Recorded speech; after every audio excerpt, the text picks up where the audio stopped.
Good morning সবাইকে। একটা নতুন দিনের গল্প নিয়ে আরও একবার হাজির হলাম তোমাদের কাছে।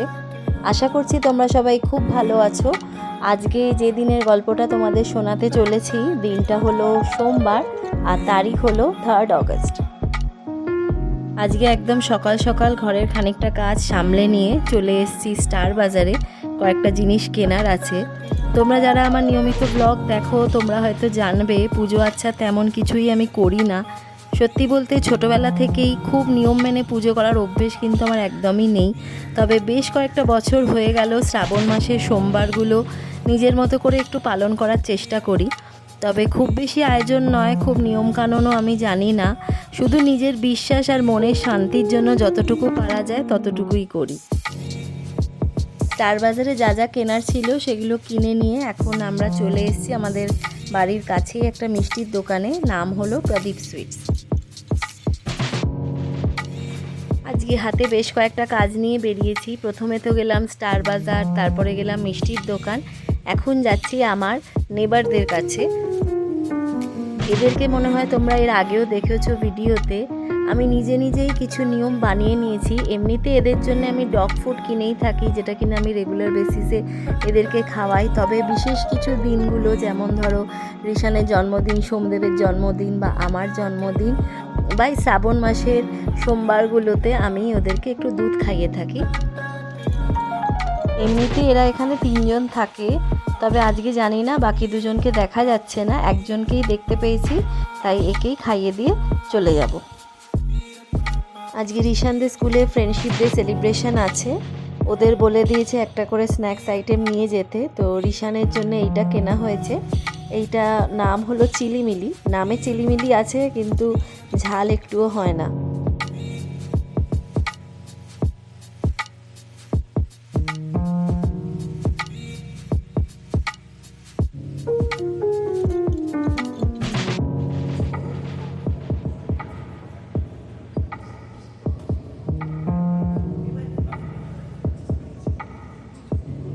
এর সাথে কেনা হয়েছে ফ্রেন্ডশিপ ব্যান্ড। ওদের ক্লাসে ঋষানকে নিয়ে টোটাল 9 জন বাচ্চা আছে, তো 9টা কেনা হয়েছে এখানে।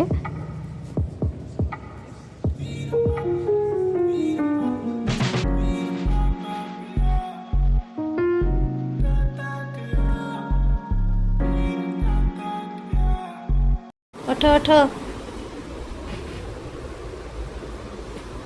চলো ব্রেকফাস্ট করিয়ে দিই, বুঝলে? ব্রেকফাস্ট করে নাও।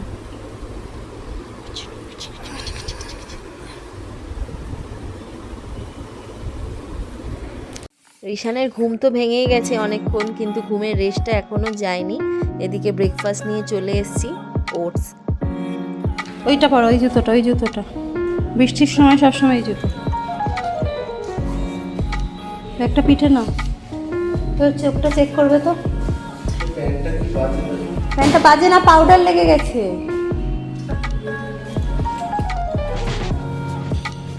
ও চোখ আর দাঁতটা চেক করে নিয়ে তো।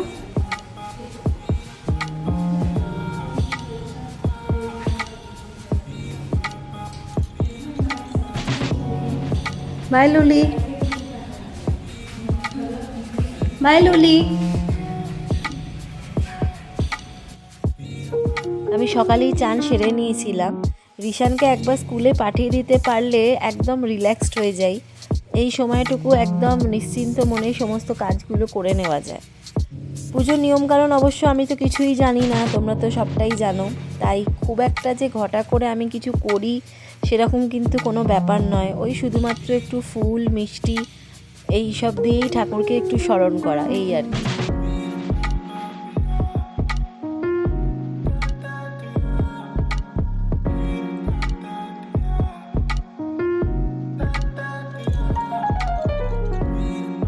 আজকে যা যা অর্ডার ছিল সেগুলো শেষ করে এইবারে ঘরের রান্নার ব্যবস্থা করতে চলে এসেছি। আজকে যেহেতু নিরামিষ, একটা নিরামিষ পরোটা বানাচ্ছি, আর সেটা হলো পনির পরোটা। পনির পরোটা তো আমরা প্রায়শই বাড়িতে বানিয়ে থাকি, তবে আজকে এই পনির পরোটার মধ্যে আমি একটুখানি আলুও অ্যাড করছি। তো কড়াতে অল্প একটু তেল দিয়ে সেদ্ধ করা আলুগুলোকে স্ম্যাশ করে নিচ্ছি, তার মধ্যে পনিরটাকেও মিশিয়ে দেবো। মশলা বলতে একটা ভাজা মশলা রেডি করে রেখেছি, তার মধ্যে জিরে আর শুকনো লঙ্কা ব্যবহার করেছি, আর এখানে স্বাদ মতো নুন দিলাম, লঙ্কা কুচিও দেবো আর ধনেপাতা কুচিও দিচ্ছি।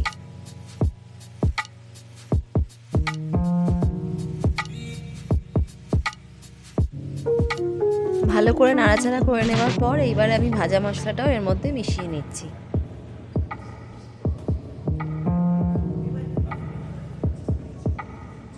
আমাদের আলু পনিরের পরোটার পুর কিন্তু একদম রেডি, এইবারে শুধু পরোটাগুলো ভাজা বাকি।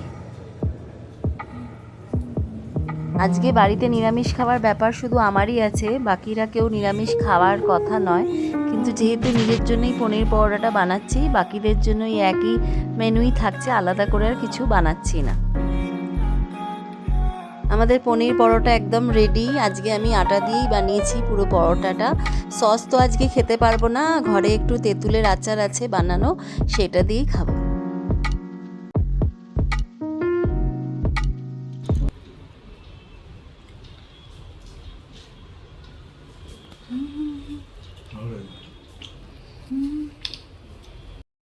দুপুরের খাওয়া দাওয়া সেরে মোবাইল দেখতে দেখতে বেশ কিছুটা সময়ের জন্য ঘুমিয়ে পড়েছিলাম।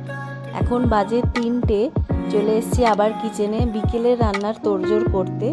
আর এখানে সোমদেবের বিকেলে চাটা বানিয়ে নিচ্ছি, আর রিশানের দুধটা গরম করে কাপে ঢেলে রেখেছি। একটু শুনতে অদ্ভুত লাগলেও আজকে আমার কিচেনে 3 প্লেট শুক্তোর অর্ডার আছে বিকেলে। এখানে কেটে রেখেছি উচ্ছে, লাউ, গাজর, বরবটি, বেগুন, আলু। একের পর এক কাজ, সংসারের কাজ, বিজনেসের কাজ সব করতে করতে কখন যে বিকেল 4টে বেজে যায় টেরই পাওয়া যায় না। রিশানের যদিও 3:45-এ ছুটি হয়, কিন্তু বেশ কয়েকটা মাস হয়ে গেল ও এখন ভ্যানে করে আসে, তাই জন্য বাড়ি আসতে আসতে 4:30 বেজে যায়। আরও একটা জিনিস তোমরা নোটিস করেছো কিনা জানি না, ওর কিন্তু এইবারের একাডেমিক ইয়ার থেকে ওর হাফ প্যান্টটা কিন্তু পাল্টে এখন ফুল প্যান্ট হয়ে গেছে। এটা ওর ক্লাসের জন্য নয়, মানে পুরো স্কুলেরই এই হাফ প্যান্টটা চেঞ্জ হয়ে ফুল প্যান্ট করে দিয়েছে, বাকি ইউনিফর্ম সেমই আছে। রিশান যদি আর 5টা বাচ্চার মতো হতো তাহলে ওর স্কুলে কি কি হচ্ছে সবটাই আমি জানতে পারতাম।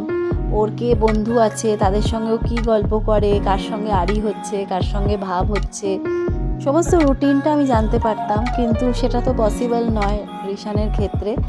তবে একটা জিনিস ওর মা হয়ে আমি ভালোই বুঝতে পারি যে রিশান কিন্তু স্কুলে খুব হ্যাপি, মানে স্কুলেও যেতে খুব ভালোবাসে, স্কুলেও সময়টা কাটাতে খুবই ভালোবাসে। এমনিতে তো জানতে পারি না ওর বেস্ট ফ্রেন্ড কে বা ওর বন্ধুদের কী নাম, সেগুলো তো জানার উপায় নেই। তবে ওর ক্লাস টিচার থেকে একটা জিনিস জানতে পেরেছি, ওর একটা বেস্ট ফ্রেন্ড আছে এই ক্লাসে, তার নামটাও জানতে পেরেছি। এমনিতে তো সবার সঙ্গেই ও মেশে, তবে একজন প্রিয় বন্ধু আছে ওর ক্লাসে। লাঞ্চ তো রিশানদের স্কুলেই প্রোভাইড করে, তাই আজকে ইভিনিং স্ন্যাক্সেও রিশানের ওই একই মেনু যেটা আমরা লাঞ্চে খেয়েছি, ওই পনির পরোটা।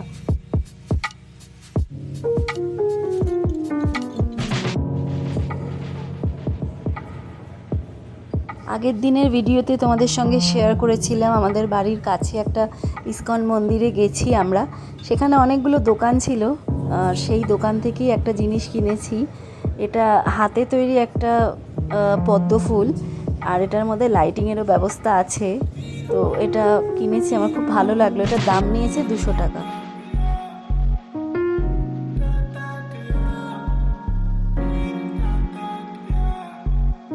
করো করো তাড়াতাড়ি।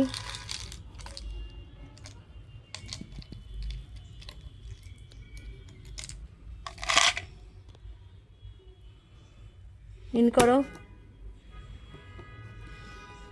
করো করো, পারবে, ইন করো, স্ট্রেট করে করো, স্ট্রেট ইন করো, দাও। এই যে, ও এটা একটু অসুবিধা আছে, অন্য একটা না, করো, ইন করো, এটা বাদ দে, অন্যটা নেই। পরিচিত অনেক মানুষের কাছ থেকেই মাঝে মধ্যে প্রশ্ন আসে, রিশান পড়াশুনো করে? যখন বলা হয় হ্যাঁ অবশ্যই করে, তখন আবার প্রশ্ন আসে, আচ্ছা ও সেন্টেন্স লিখতে পারে, ও কি স্পেলিং লিখতে পারে, ওর স্কুলে কি কি শেখায়? আসলে এখানে একটা বিষয় বোঝা কিন্তু খুব জরুরি, সেটা হলো অটিজম সবার ক্ষেত্রে একরকম নয়। অটিজম স্পেকট্রামের প্রত্যেকটা শিশুর ability, learning style, communication, understanding আর ডেভেলপমেন্ট একে অপরের থেকে অনেকটাই আলাদা হয়। একজন অটিস্টিক চাইল্ড যা পারবে সেটাই যে আরও একজনও পারবে সেটা কিন্তু একদমই নয়। কারোর অ্যাকাডেমিক স্কিলস ভালো হতে পারে, কেউ কমিউনিকেশনে খুব ভালো হতে পারে, আবার কারো ক্ষেত্রে বেসিক ডেইলি লাইফস্টাইল শেখাটাই কিন্তু একটা বড় অ্যাচিভমেন্ট, এরকমও হতে পারে। রিশানের ক্ষেত্রেও ওর শেখার একটা নিজস্ব পেস আছে। ও কি পারে কি পারে না সেটা অন্য কোনো বাচ্চার সঙ্গে কম্পেয়ার করে দেখলে হবে না। স্পেশাল নিডসের বাচ্চাদের ক্ষেত্রে শেখার পথটা সবার তো এক হয় না, যেটা আমি তোমাদের বললাম এক্ষুনি, কিন্তু প্রত্যেকটা ছোট এগিয়ে যাওয়াই কিন্তু equally valuable.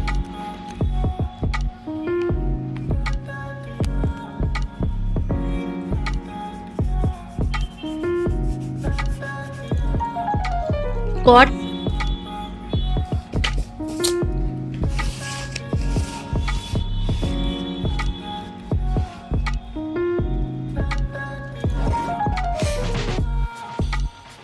Small round on the line,